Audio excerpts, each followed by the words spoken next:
Welcome back to Her Perspective. We're having a discussion with Dr. Patricia Gardner. She is a medical doctor and she serves at the Northern Caribbean University campus's Health and Wellness Center. Dr. Gardner, before the break, we were talking about how we could make changes in our lifestyle, in our daily living, just to prevent getting to that point of obesity or even putting on more weight than we know we need to put on or we should have on. But talk to us a little bit about further lifestyle changes that we can make. Okay, let's address diet. Okay. We mentioned that what you develop as a child or what you learn carries through to life. Right. Hence the importance of parents being very concerned about what they're teaching their children. Yes. Some advice to parents: start very early in life to train children to eat healthier foods. Teach your children to enjoy fruits. Mm-hmm. There are so many varieties of fruits in Jamaica. Yes. Mm-hmm. Get them into eating fruits. Get children to love vegetables like carrots and raw cucumbers. Sometimes you're cooking and the child is there and may want to taste something. Teach them to like broccoli and different foods like that. And you would be surprised that if children grow up without the sweets and the snacks and the foods that are just more calorie dense than nutrient dense, that they will learn as they get older that, you know, those foods are not necessary. But if children are trained from very early to like sweets and cakes and the chips and these unhealthy foods, they will grow up liking those foods. So it behooves parents to really start with proper training in terms of diet. But you know, Lorraine, Dr. Gardner, I think my parents did pretty well in terms of introducing me to these foods from a very young stage. But I to this day, I don't like vegetables, but I know I eat them because they're good for me and because I've been introduced to them, I know the value of them. But when I was younger, and I used to ask my mom especially to share the vegetables in a separate container because I don't want them to touch my rice and whatever else is in the plate. So she would share them in a container and I would pretend to eat them. But I would find a nice space somewhere in the room to hide them. Confession is good for us. And then she would find them whenever she's mopping up and, you know, then of course reprimand me. You're a naughty girl. Yes. Yeah. But the point is, how do we get our children to like these type of foods? Now, children would not like every vegetable, but there are usually one or two that they like. Yes. And you zero in on the ones that they like, and you just keep encouraging them to eat that. If they really don't want the others, you know, you force them, that may be a turn off. But you will find at least a couple vegetables that your children will like. Another tip for parents is to have children help in the preparation of vegetables in the kitchen. And we find that once children are involved in the mixing and the salads, they tend to like what they do. Right. And that's a way of getting children introduced into vegetables at an early age and getting them to like them. But we find that before the taste buds are tainted, children may have more of a favorable predisposition to certain types of vegetables. And they don't have to have all of them, but there will be a couple of them that they like, and you keep feeding them or giving them that. Another thing is that, you know, I'm not saying that children can't have snacks, you know, like a cookie or some cake, but that has to be the exception more than the rule. Yeah.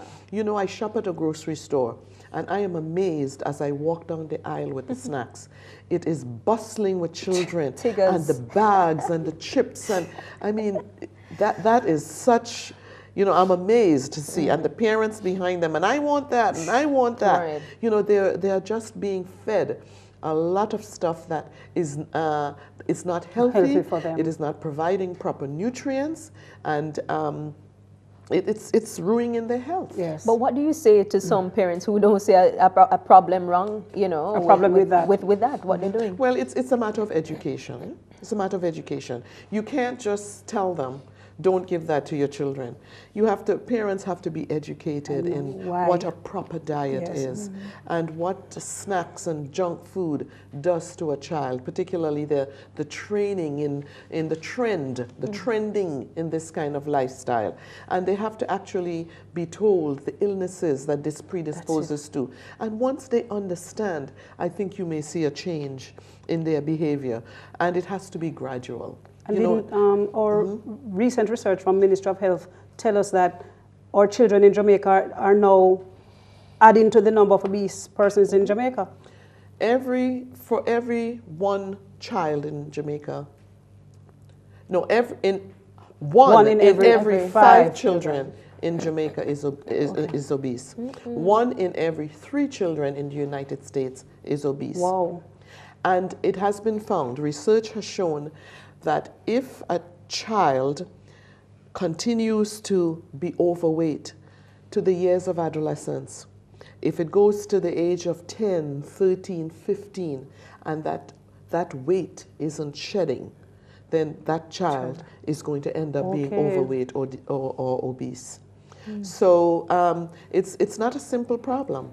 It's a serious problem because we know now that the effects of obesity are very serious.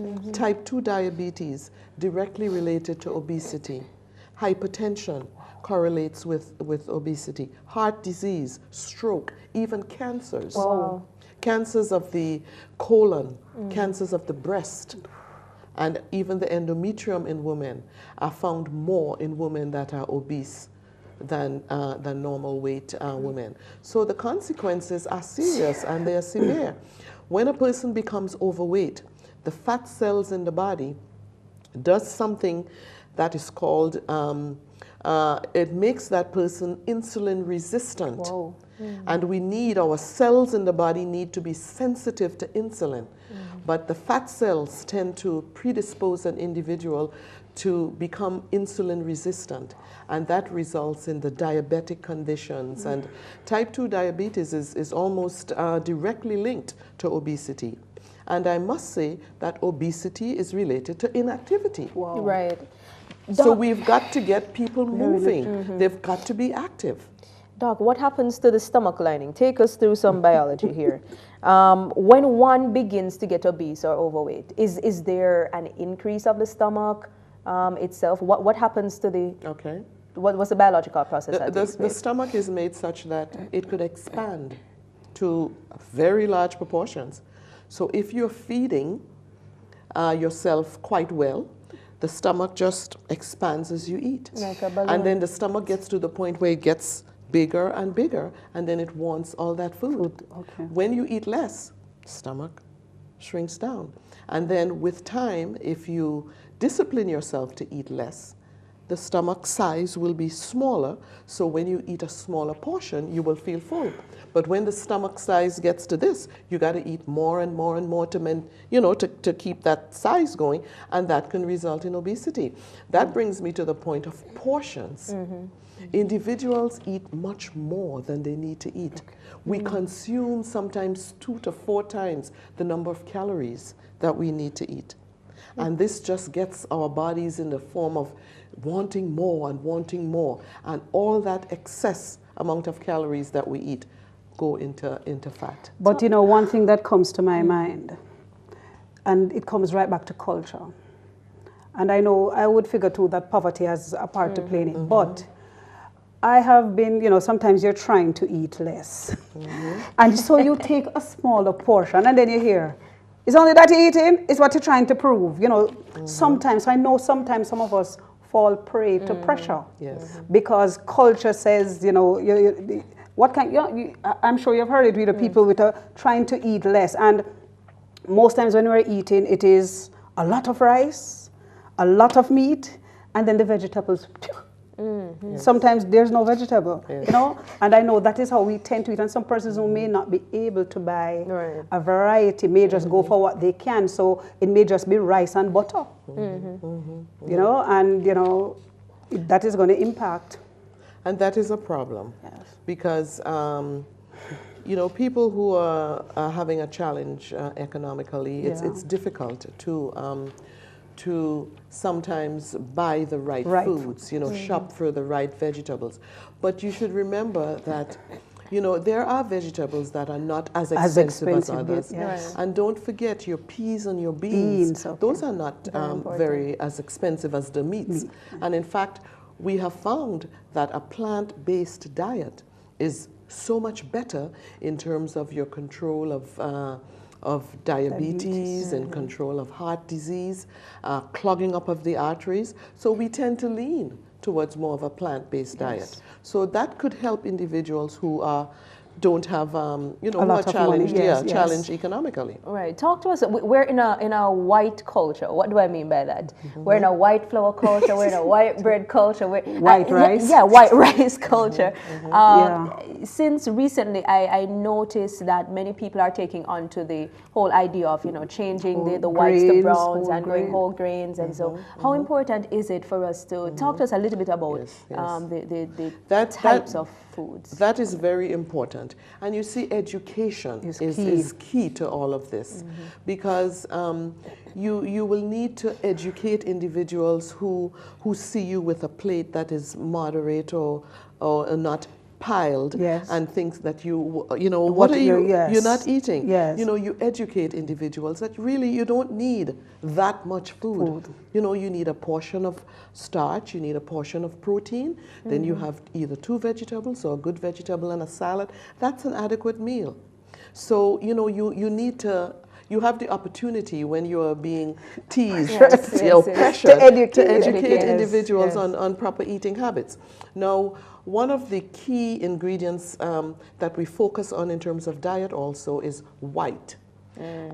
White is not good in terms of food. Okay, in terms of food. You try to avoid... You see, white is not good. You try to avoid white flour, white pasta, white bread, because the nutrients are not, you know, you don't have very many nutrients. You want to go for the brown rice.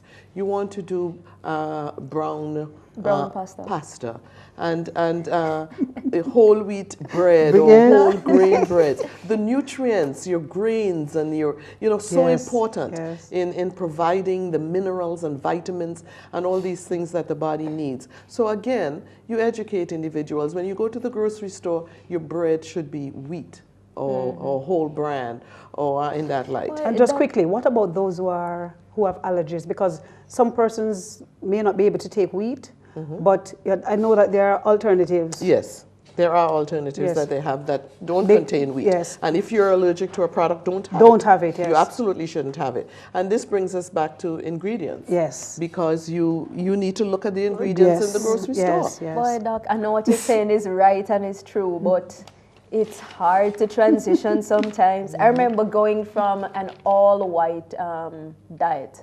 I mean, bread white to brown and bread. Meat white. Bread white to brown. But persons have challenges adapting to the taste, especially where rice and flour. I mean, I'm going from my dumpling being almost white to almost the opposite color. And you know, you don't need to do everything at once. Take your time. You take your time and you slowly enter into a different lifestyle. You know, because you know it's better for you and it provides better health, you know, for your body. So take one thing at a time. Maybe try to not go to maybe total whole wheat. There's some breads where there is some whole wheat. So you could start there and then gradually move to maybe full whole wheat. But it takes time, and people have to get it in their psyche that it is important. If you don't believe it is important, you're not going to make the effort. So nutrition is a mental preparation, but we have to go to a slow process. We have to go to a break. So we'll be right back, where we'll continue to look at this interesting topic, obesity, the deadly disease, and things you should be doing to prevent getting to that stage. We'll be right back.